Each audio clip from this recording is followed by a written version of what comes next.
Dr. Dines will be next. She'll speak on pornography and trafficking, unpacking the links. As you know, Dr. Dines is the author of Pornland, and she's the executive director of Culture Reframed. I would encourage all of you to spend some time on her website.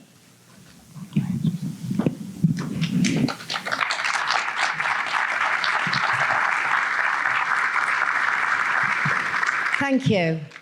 So I'm going to talk a little bit today about the connection between pornography and trafficking. And it is a very under-researched area. We don't have really much data on this. And there's two ways which I'm going to talk about in the connection. So it's both in terms of production, because what it does is pornography uses not all, but some women who have been trafficked, and we know it is the major driver of demand. So I'm going to talk about both. So first of all, what I'm going to look at is this notion that boys will be boys, and that's how we let the John, the sex buyer, off. So what we need to do is deconstruct the way this culture constructs masculinity.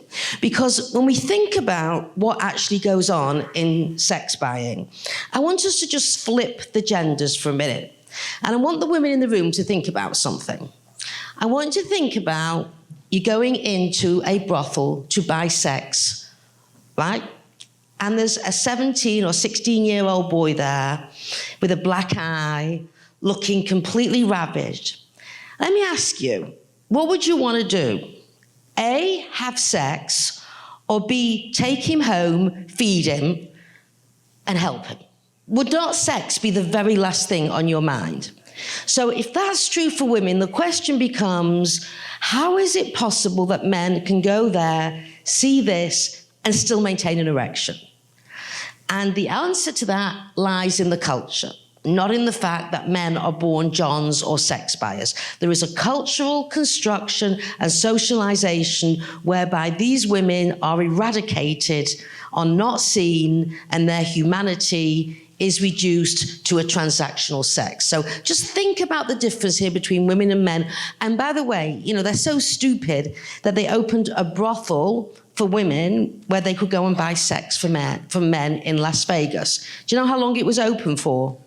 Less than a week, right? That's what idiots they are. They think, oh, same thing.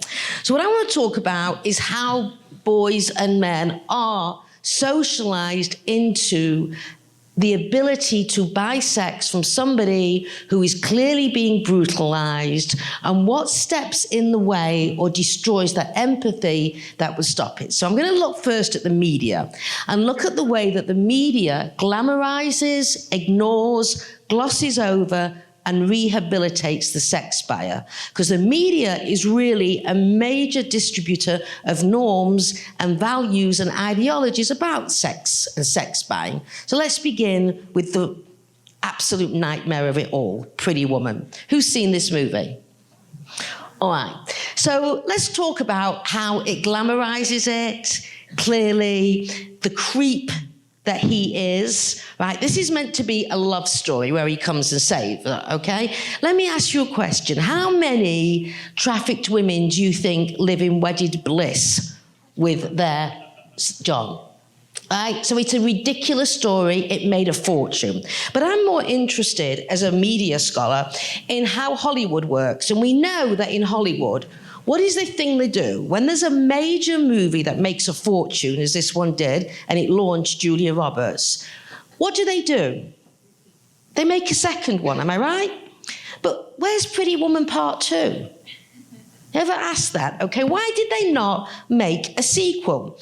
Because this is what they do, they make sequels. So let's play Pretty Woman Part 2 out, okay? So they have this great love affair, they go on this wonderful honeymoon, remember he's a John, and the first night, I don't know, she wants steak, he wants lobster, and they get into an argument. What do you think he's going to say to her? What's he going to call her? You whore, right? You fucking this, you're going back to the streets, don't you fight with me, I pulled you off the streets, one argument and back you go. Can you imagine what her life would have been like had she married him? Right, so of course it would have been ludicrous to do Pretty Woman Part 2, but in fact, there was a Pretty Woman Part 2. Because does anyone know what Julia Roberts' film was straight after Pretty Woman? Do you remember that film? Didn't make much money, but it was a great film. It was called Sleeping with the Enemy. That was Pretty Woman Part 2. She was a battered wife. Right? That's exactly what she would have done. Somebody in Hollywood has a sense of humour. That the fact is that that was her next movie, was Sleeping with the Enemy, where she has to fake her own death in order to get away, which is exactly what she would have had to do in Pretty Woman Part 2. So they just misnamed it. So I want to go through some of the famous women who have played prostituted women, okay, in movies. And just these are top drawer actresses, okay? What is the attraction of playing a prostituted woman? And then what's interesting when you go through them is there's been 26 Oscar nominations for playing prostitutes and 15 won. That is a huge, I mean, if you want to bet on who's going to win, play a prostituted woman. What are the odds of this in any other role? That you've got more than a 1 in 2 chance of actually winning an Oscar. So it seems to me that this is exactly what Hollywood likes their women to be, the happy hooker image, which is they love them. Okay, the only one that actually had any heart was Anne Hathaway in Les Miserables, where that I thought was wonderful, and she showed the pain of it. All the others is the sort of patriarchal construction of the happy hooker who just loves having sex with 100 men or whatever a night, you know, fun. So I'm going to ask you now another quiz. So I want you to think of a major Hollywood star,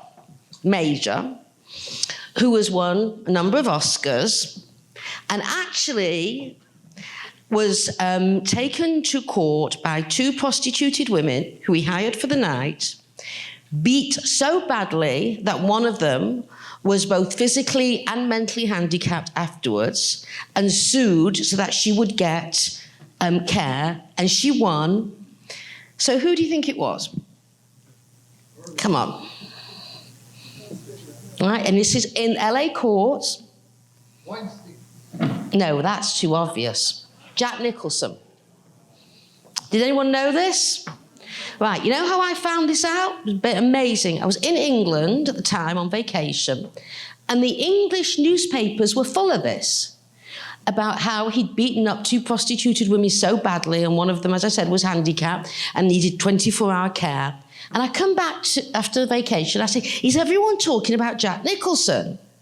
And people said, no. There was a complete blackout in the media. So I thought, am I going mad? I'm sure I've read this in the newspapers. So I went on the internet, and there actually I downloaded all the court hearings. So if you don't believe me, just go in. It's in Gorka. Go in, put LA, Jack Nicholson, court hearings, prostitutes, and there you get it. And that year, he sat at the front row of the Oscars, and everyone, because he just played a role in a film, I can't remember what it was, where he played some violent, disgusting misogynist. And I thought, this is not acting, right? It's easy, he's just playing himself, obviously, right? That was what he was, this is not acting. So let's look at all the other famous men who have who are real-life Johns. So Charlie Sheen, right, who has beaten up women. He was engaged to John Travolta's now wife, Kelly Preston. He shot her when they were dating. He's beaten up his first wife, his second wife, his third wife. Then he went nuts in a New York hotel and destroyed the room and beat 2 women up, okay? They threw him off the show he was on, 2.5 Men. They threw him off. 6 months later, he's back with the biggest ever contract that had ever been signed on TV. So he got a basic slap on the wrist. Tiger Woods, who's now also making a comeback, by the way, for those of you who follow golf, not that I do, but I've seen his name everywhere. Elliot Spitzer. Now, what some of you might not know, you know who he is? He was the governor of New York. So what is really weird is that when he was arrested for trafficking women as well, when he was arrested for that, do you know that he was in the middle of making New York State the most progressive anti-trafficking state in the country by bringing in the Nordic model to New York. He was writing it with the Coalition Against Trafficking in Women, and they loved him because he was one of the most absolute advocates of the Nordic model, which criminalizes the Johns, and meanwhile he was a John. Right? So how do you dissociate to such a degree? Anyway, they brought him back and they gave him a CNN show. And I often go on CNN. I thought, oh, I hope they give me an invitation to this, because I couldn't wait to get on a show with him, right? But he was, sadly, the show fell apart. I never got on. But, I thought, I don't care what question he asked me. The first time I'm going to turn around and ask him on TV is, so what's it like to be a sex buyer? Okay? Then Jerry Springer, another one. And now the thing that's exploding is Jeffrey Epstein. So everyone's familiar with this one. No, this is a billionaire from LA. And they reckon now there's 100, now this is a tried and trusted pedophile. This is the true deal. There's over 100 girls who've come forward, and a lot of the violence went on his private jet. He's a billionaire, not millionaire, B for billions. And he had his private jet, and you know what the nickname of the private jet was? The Lolita Express. Right, where they would rape the girls as young as 12 and 13. So some of the guests on that Lolita Express of the girls who've come forward, right, President Trump, Alan Dershowitz, Prince Andrew, what are the others? There's quite a few others. Who else? Bill Clinton. Anyone else? Anyone can remember? Anyway, he's gotten away with this 4 years. And what's happened is it turns out that a lot of the people, and Ken Starr as well is linked to him, although Ken Starr's not been accused of raping women, but he was accused in the cover-up of him.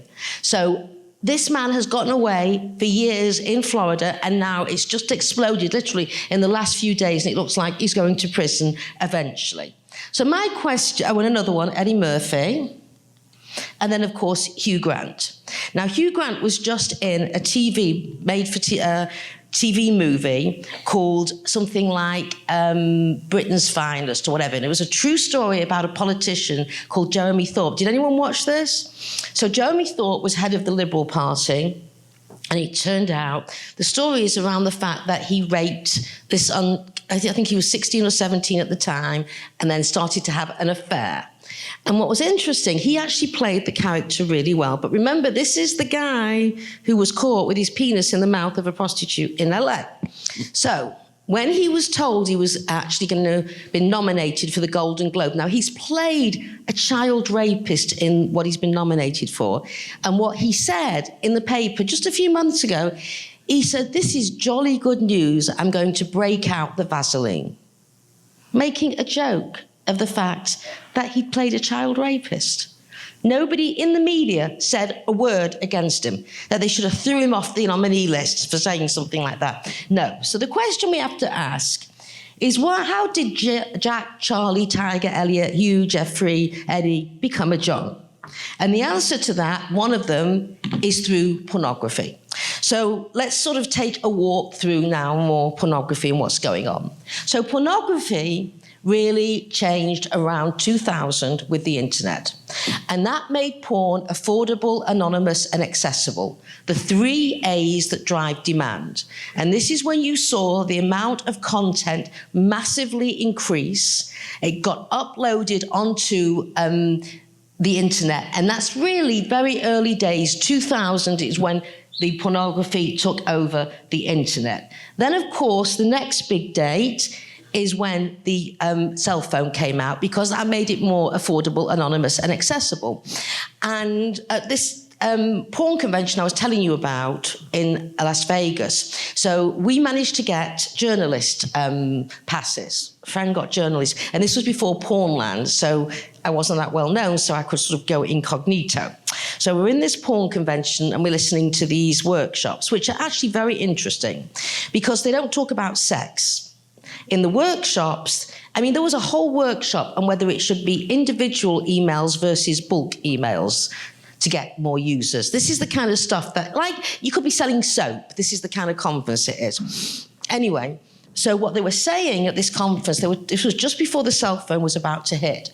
And what they said is that one of the reasons they really want to develop the cell phone is because the porn industry can't get into markets like Brazil, Argentina, India, they mentioned. And why not? Because these are typically overcrowded areas. So the guy can't sit in the middle of the house with the one laptop masturbating. So if you get it in the cell phone, he'll be able to find some private area where he can use porn. And then, of course, do you remember that terrible rape in India where that young woman was raped to death? Do you remember that? When they dumped the phones of the rapists, guess what they found? A ton of American-made hardcore pornography. So India has been taken over by pornography. In Cambodia, they're finding that the farm workers, the men, are raping the women farm workers in the fields as they're watching porn. So there's all this stuff coming out now internationally about the level of violence that's going on, thanks to, of course, making this accessible. Now, sex trafficking and pornography, what is the relationship? Well, pornography is the cultural legitimacy for buying and selling women. It is a visual depiction of prostituted sex, it is the actual use of trafficked women, and it is a feeder for demand. So some statistics on how big the porn industry is, and we've gone through this. So the average age of viewing is 11, and a third of the internet, whether it's in downloads, searches, or bandwidth, is pornography. A third of the internet. Does anyone know what the most searched term is? It's the top searched porn term on Pornhub. Teen porn is the #1 search term. The second one is MILF. People know what MILF stands for? Mothers I Like to Fuck. Now, if you watch the MILF films, actually, it's not older women. What it is the older woman plays a bit part. What she does is she delivers her daughter / niece / whatever, a younger looking girl, to her husband.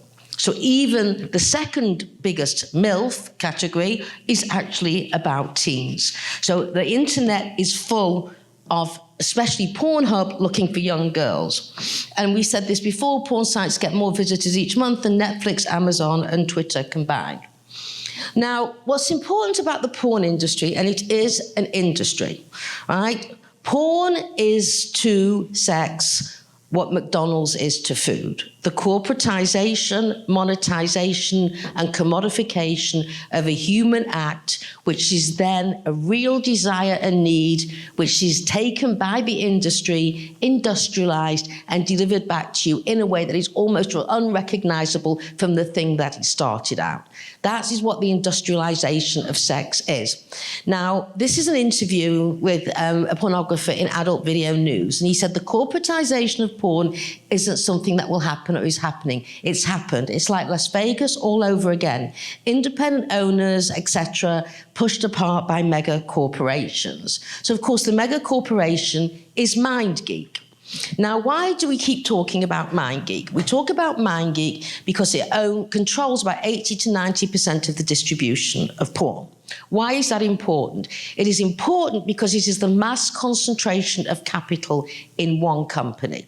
Now, when you had mom and pop stores at the point of distribution and production, they didn't have that much power.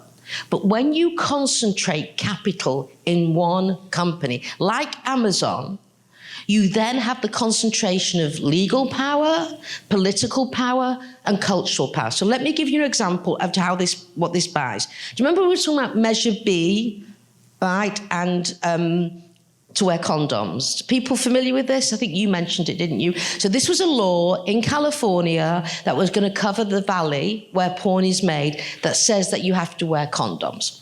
So what happened is, it's an interesting story. I wrote a piece for the Guardian newspaper saying that although I believe that we need to abolish porn, this is a good stage to begin with because at least we stop the porn performers getting STDs. So I got it published in the Guardian. I then got a call from the AIDS Healthcare Foundation, who was the one writing the legislation and the law for the Measure B. And they emailed me and then we spoke and they said, we love your piece. Will you become one of the spokespeople for Measure B? And I said, I think before you ask me that, you need to Google me, right? You probably don't want me as your official spokesperson, because I actually believe in abolition, not harm reduction, although I'm with you on this one. So what we agreed was kind of to work together, because I had a pipeline to the Guardian newspaper, which is, again, one of the most travelled newspaper sites online.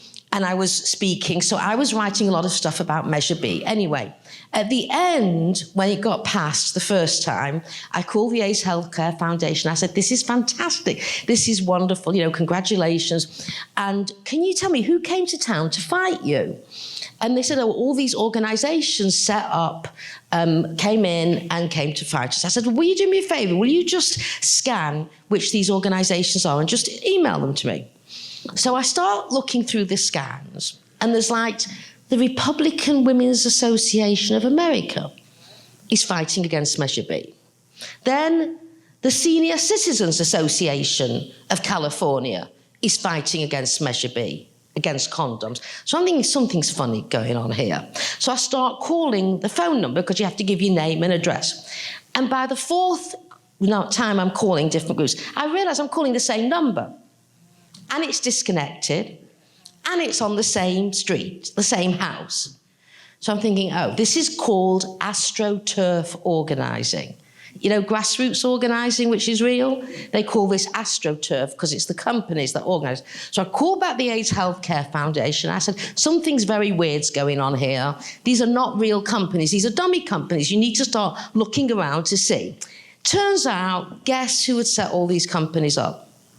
MindGeek. And the good news is it is illegal to use foreign money because they're based in Luxembourg. So they got actually fined for trying to pervert the course of democracy in the United States of America. Not fined enough, of course, because they still exist, but at least they did get fined. But that's what it means to have power. Also, I have been working with the Department of Justice, as Pat, I know for many years, did around 2257, which is a law that tries to stop underage people, kids on the porn websites. MindGeek has been fighting this for years, right? This is where the money goes. This is what concentration of capital does. So now what we know, and I want to tell you another story about how it works as well. So let me give you another example of how power works as well. So when we talk about this being an above-ground industry, there's a lot of problems in this, because people say if you do anything about pornography, it'll be below ground, which is exactly where it should be. It should not be above ground, interfacing with other global corporations. This is when it's real trouble. It interfaces with venture capitalists, with banks, with other companies. So I'll give you an example. In a few years ago, just last year, there was hearings in California with Cal OSHA and Kink.com.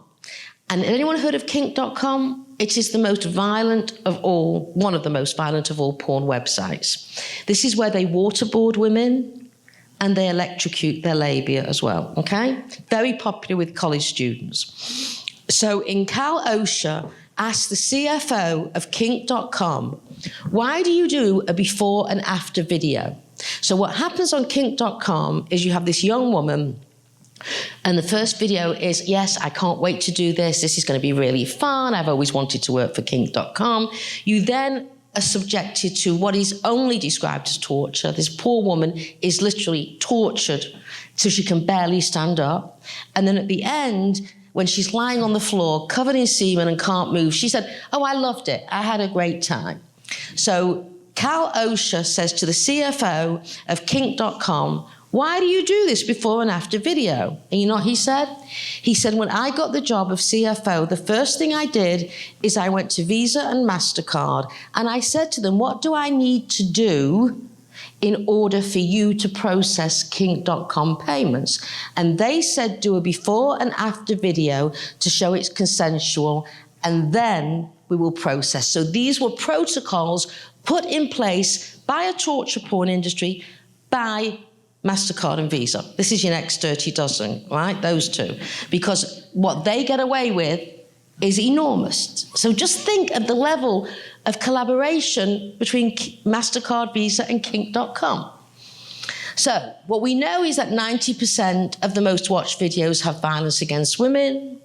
The form of violence is mainly gagging, where the penis is so far down the throat she can't breathe, she's almost vomiting. Rough anal sex, ejaculation on face like we spoke about. ATM, which is ass to mouth, where the penis is put into her anus and then into her mouth without washing. Hair pulling and spitting in her face. So I want to show you just how this works. I've got no images, but I'm just going to show you the text. So this is a text from Gag Me and Then Fuck Me. Now, I want you to think of the 11-year-old boy goes on to porn, puts in breasts, thinks he's going to see maybe a pair of breasts, maybe a vagina if he's lucky, does not think he's going to get catapulted into a world of torture. And then I think, why does he stay on that site? And I start to read the text that goes with the images. And this is Gag Me and Fuck Me. Do you know what we say to things like romance and foreplay? We say fuck off. We take gorgeous young bitches and do what every man would really like to do. We make them gag, etc., till their makeup starts running. Now look how clever this is. He's 11 years old.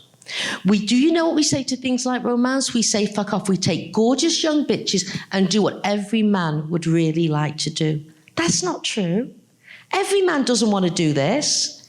But how is the 11-year-old going to engage with this and say, I don't want this? So can you see how they're laying a spider's web, much like you catch a fly? And what they're saying to him is, this is your role. This is the way you get hazed into masculinity, is by watching porn. Another example from the promotional copy from the film Anally Ripped Whores. We at Pure Filth know exactly what you want, and we're giving it to you. Chicks being ass-fucked till their sphincters are pink, puffy, and totally blown out. Adult diapers just might be in store for these whores when their work is done. Now, this is promotional copy. This is not hidden. Again, we at Pure Filth know exactly what you want. But they don't want this.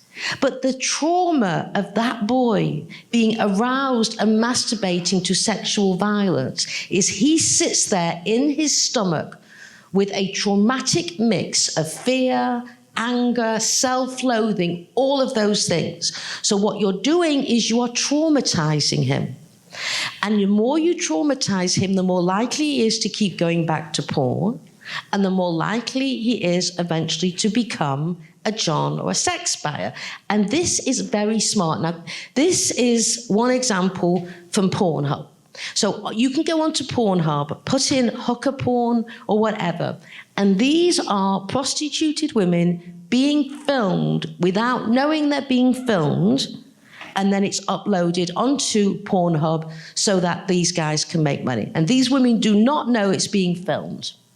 So I went into the back end of Pornhub to see what all the tags were, because the interesting thing about Pornhub is not just looking at what the searches are, but what the back end says other related searches are. So men looking for street hookers also looked for street pickup, homeless girl, trailer trash, real prostitute, hooker car, escorts, Asian prostitute. So this is like the whole mix of words they put in when they're looking for porn with prostituted women. So then I want us to end by looking at the relationship, by letting the sex buyers speak. So this is from Melissa Farley's research. This is interviewing all over the world sex buyers, and these are just a few of the comments. I know porn stars. They enjoy sex on film more than other prostitutes. So notice that, first of all, that he's linking it to prostitutes. He's saying they're prostitutes, and he knows them. How does he know them? He masturbates to the films. That's what his knowledge is based on. Another one, whenever I went for sex, I'd try new styles I'd seen in sex movies. Many women who have exited prostitution, when you talk to them, they say the men come with the porn on their cell phones and say, I want this, do this to me. We want to follow what we see in porn. Now, this is interesting. In the movies, the girls always agreed. But in Cambodia, the girl who was taken was likely to be beaten until she agreed. So you see, they're watching the porn, think she wants it. Then, of course, she doesn't want to be gang raped. So they had to beat her to get her into it. And then finally, we all collectively want to try after watching a sex movie that shows gang rape. This is just different comments that I picked out from her research of men all over the world. So in the end, let me say, we will never get rid of trafficking until we get rid of porn. And I want to say, as terrible as trafficking is, and as the human misery that is unmeasurable as trafficking is, it will not lead to cultural suicide. Porn is cultural suicide. And we need to put porn right up there with the anti-trafficking organisations. The split between anti-porn and anti-trafficking makes no sense. And if we continue in this way, we cannot have a sustainable culture with boys brought up on pornography. Not only are they going to go to traffic women, but ask yourselves, what kind of fathers are they going to be? What kind of lawyers, doctors, judges, movie makers? These boys are going to grow up into adult men. They're going to take care of children. Well, they're probably not. And they're going to be partners. So in terms of importance up there, if we carry on like we are doing with pornography, we are literally jumping off a cliff. We've jumped off a cliff with the last generation, probably beyond salvation. We need to save this next generation. Once we've dealt with pornography, we will go a long way to dealing with trafficking. So what I ask you out there, when you do this work, remember that if we do not put pornography front and center in all of this, we are never, ever going to get rid of trafficking. Thank you.